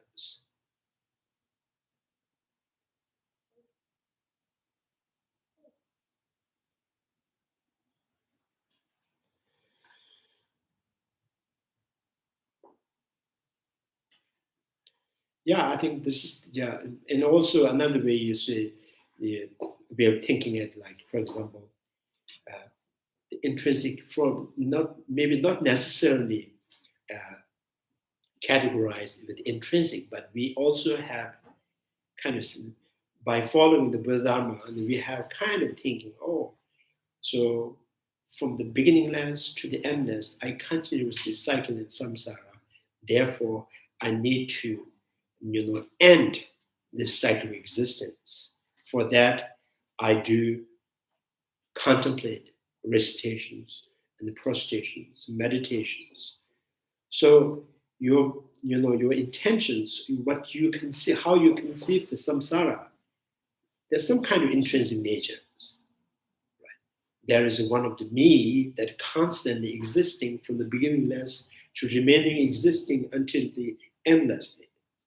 So now I'm going to end that beginningless, endless to the end.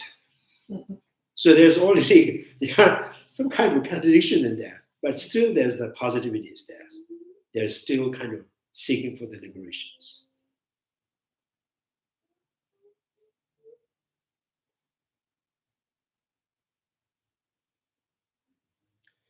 Yeah, so this is how you see, and Prasangika school means showing you the contradictions. By contradictions, by seeing the contradictions, and gain awareness. So more use, if you don't see contradictions, you are with contradictions, or you are the contradictions. And there is no possible of ending the suffering. So knowing the contradictions, and then gaining awareness. Right? Oh, this contradicts, and I have to find this way. So sometimes we use the kind of flame of the wisdom, or noble eye, or saying wisdom with flame, something like luminosities. So which means it kind of the wisdom that you generate is supposed to help you to kind of dispel the darkness of the mind.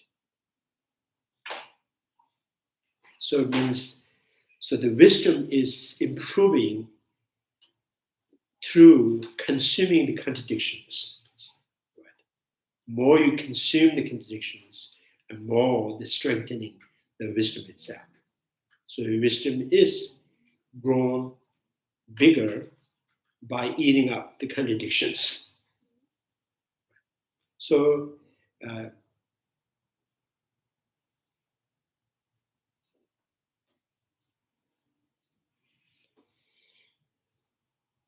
any questions? I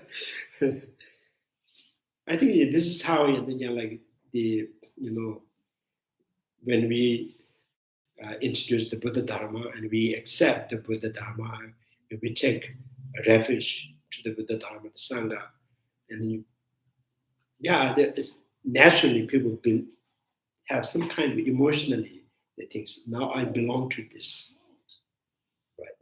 So there's still kind of this is how you build up the culture of the Buddhism. Right? So by building the culture of the Buddhism in you, it's not necessarily that is the exactly Buddha wants you to know.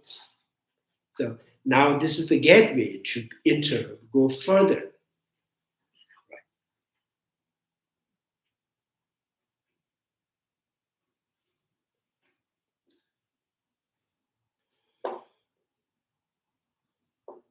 So sometimes you feel like, in the monastery we study 15 years, 20 years, and we are only rich in, informations. So many information we heard, we can kind of, we can give information to the others. So sometimes I was telling some of my friends, so have you seen in India, there's a Bata shop, there's a one shoes store. In all time, Bata shop is the one of the best shoe store. So the most employee, they don't have money to buy the shoes, but they can give you whatever you want to get. They themselves just sample. It's because they have very low salary, so they have to feed their families. So they could not buy shoes, but they can give you all the best shoes. So this is how you be like geishas. So we have the shoe sellers. What kind of shoe you want? So 500 rupees one or 300 rupees one. But myself, I couldn't buy one shoes. But I have the, I got in this kind of standard that so I can have the ability to bring any kind of shoes to you. So this is like that. If you make yourself the reach inside, right? Then you are the shoe store.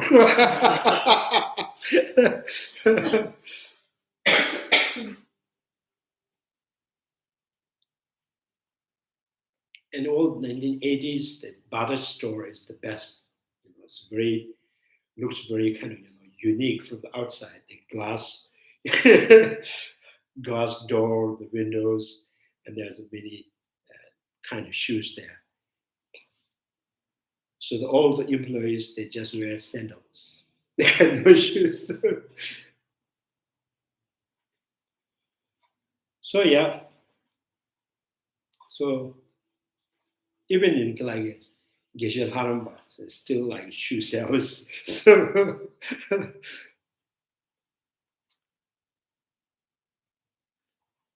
So which means we have to gain convictions, right? It's not just verbally kind of expressing things.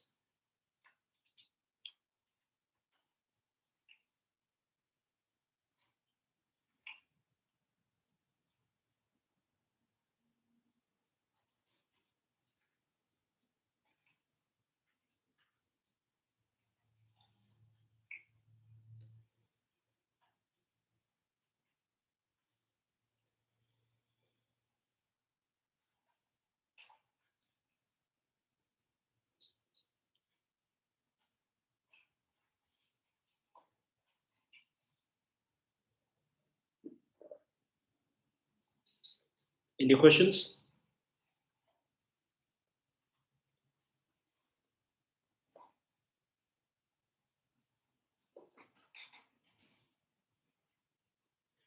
Okay, and we accept the cause and effect to be a distinct entity on the conventional levels.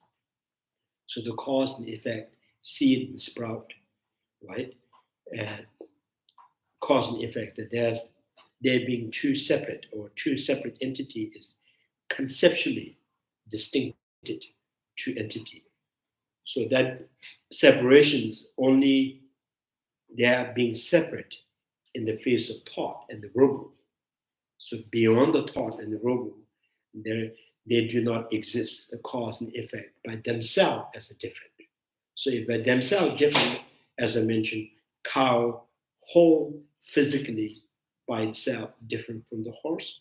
Horse is different by itself from the cow. So cause and effect is not like different like apple and orange, cow and horse. So they separate is just constructed or created or imputed as a two separate entity.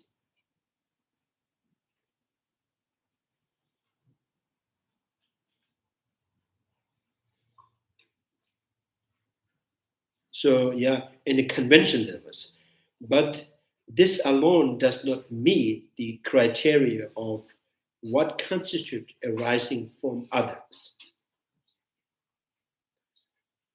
So the separation, being separation as a cause and effect, as a two separate entity, is not the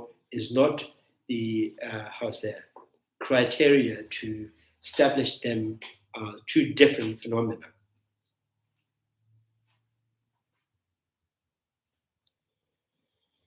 So this is does not mean the constitution arising from others. So this is analogous to the following as stated. So given that each and every phenomena bears the dual nature on the conventional levels. So nature is something that does exist, but such nature is not accepted in terms of intrinsic arising. So each phenomena that exists in conventionally, that is the one of the reality. So reality, that is the real true in that creation, right? And as I mentioned, the color of the leaf and the size of the leaf as a two separate entity is real in the creation of the conception, right? This real it just remain or it's real between that creations. Right? So beyond that creations, there is no two, the size and the color as two separate. Right? So it is separate, it's real in the assumption of the there are distincted, rather they conceptually distincted as two separate entity.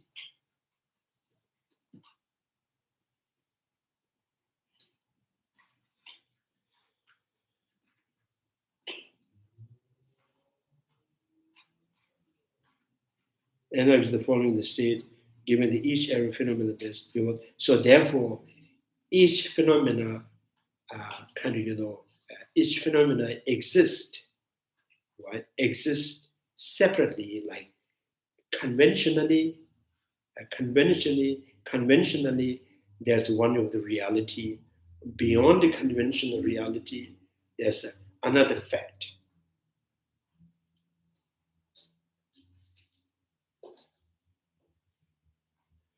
So, like when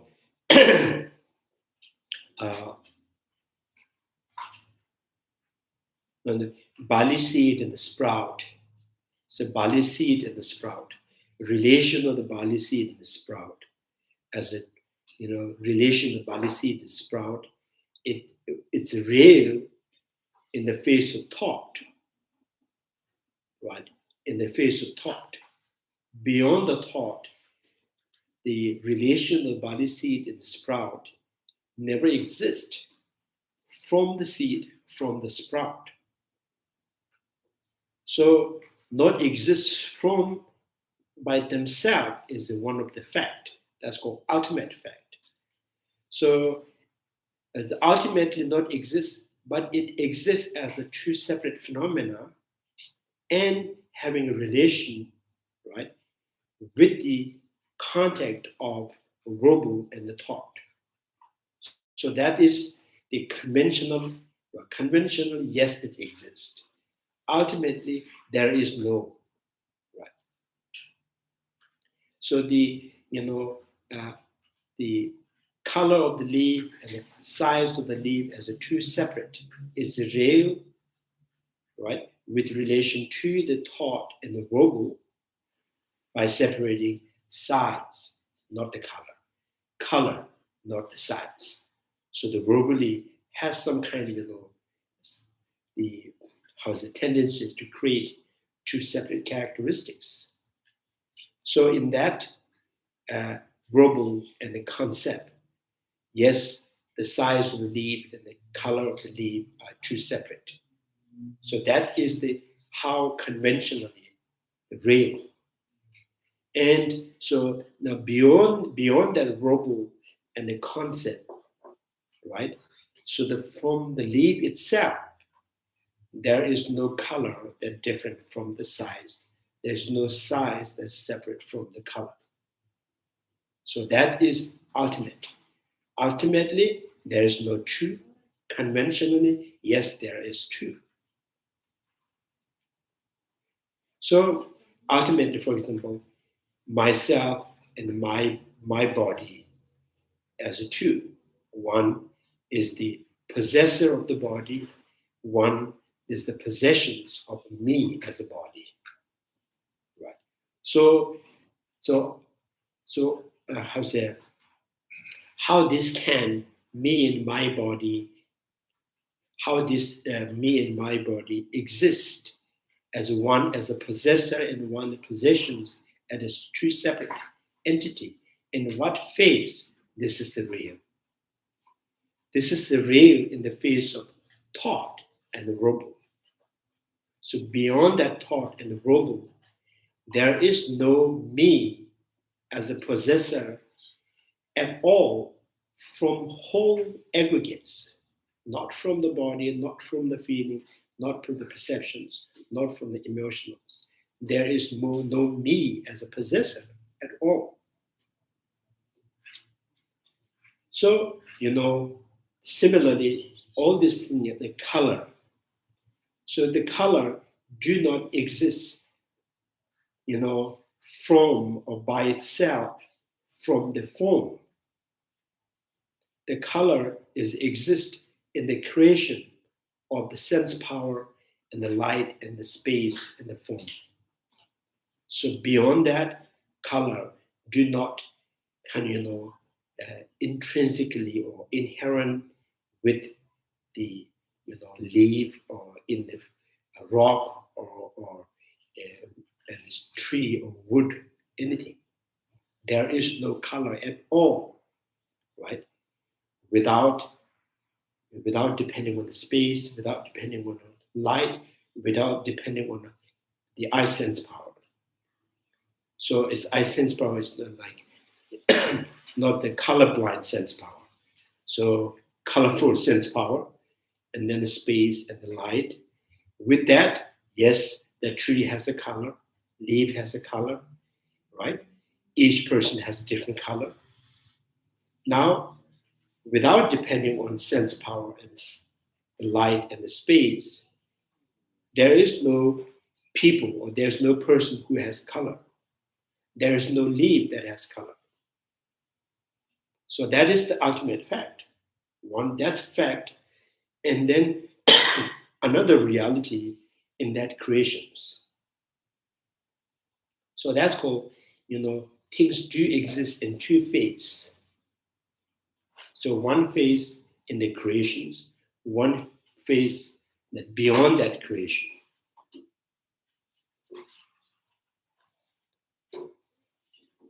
So if hypothetically, if color do exist,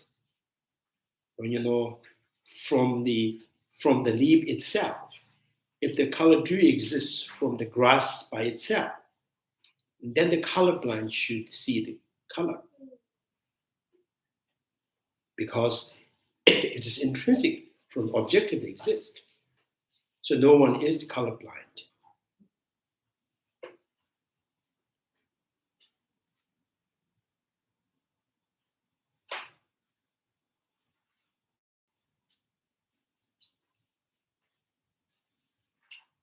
So yeah, the kind of I don't know the physics of it.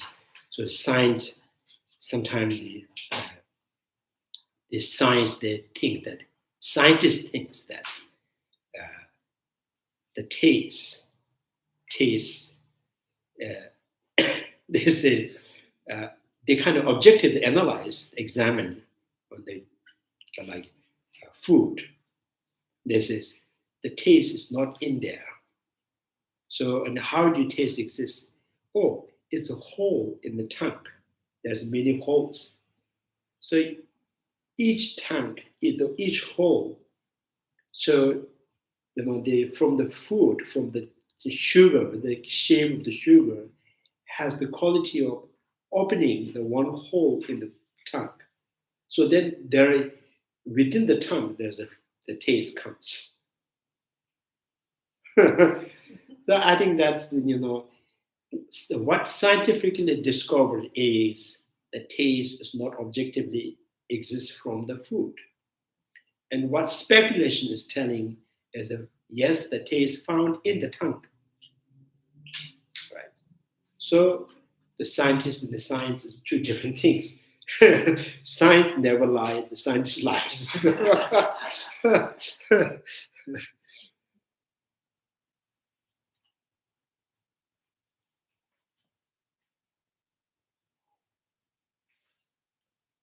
So because I think all because of they have from the beginning, they never give up the intrinsic nature. So they always hold on. There must be some objectivities. If I not found here, must be here. So that is the kind of, from the beginning, they already decided it has to be exist somewhere.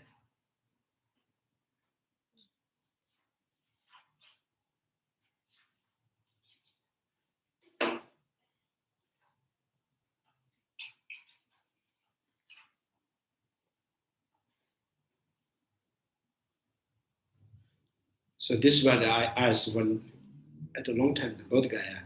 So one of our monk who studied in the United States several times, and he studied with scientists. There's a group of monks. So I particularly asked him, "This is how you study?" So So what do you think about the taste, where it exists? You say it's a hole in the tongue. So and the sugar has a shape, particular shape that can open a particular hole, not all the holes. So it's like a key that just goes to the, what you call, key lock, key holes, yeah. So, and I says, and how about if I melted all the sugars and make it liquid?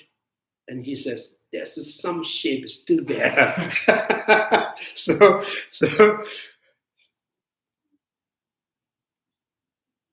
so the sugar hasn't really completely melted, but still holds some kind of, some shape of size there.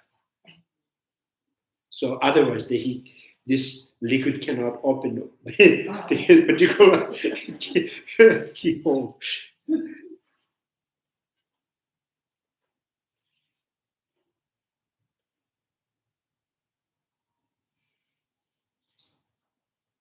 So, and also there's a tongue map, right? A tongue map.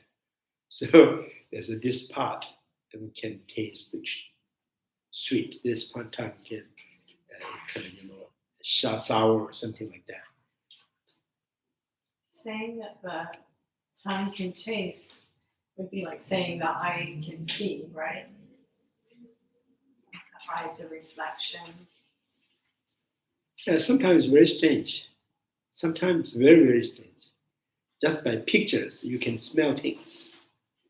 Looking at, right? So one time I was kind of video calling with my friend. He was just moving his mouth, eating something. I can, peanut smells. So are you eating peanuts? He said, yes, sir. How do you know?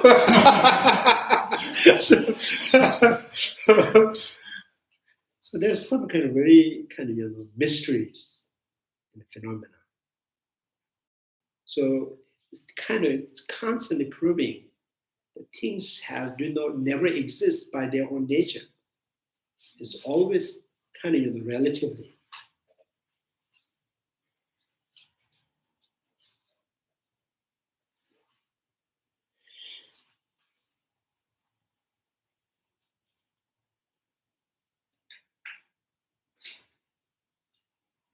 So here the point is even the revealing the ultimate nature of the color can set free your mind from the afflictive emotion.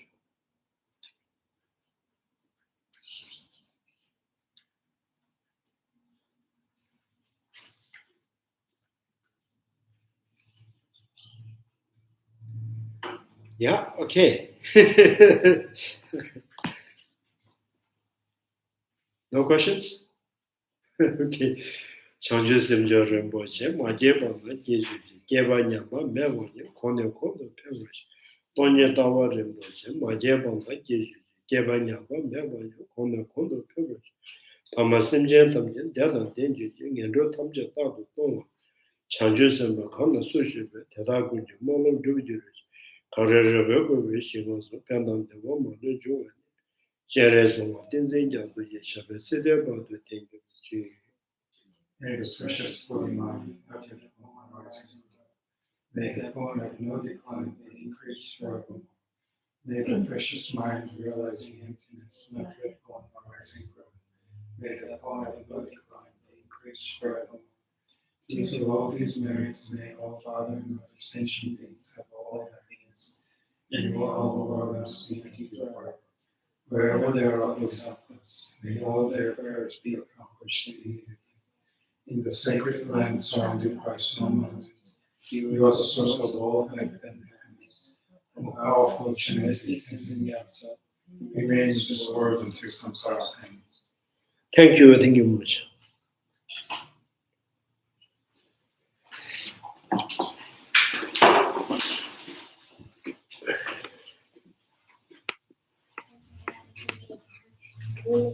Thank you.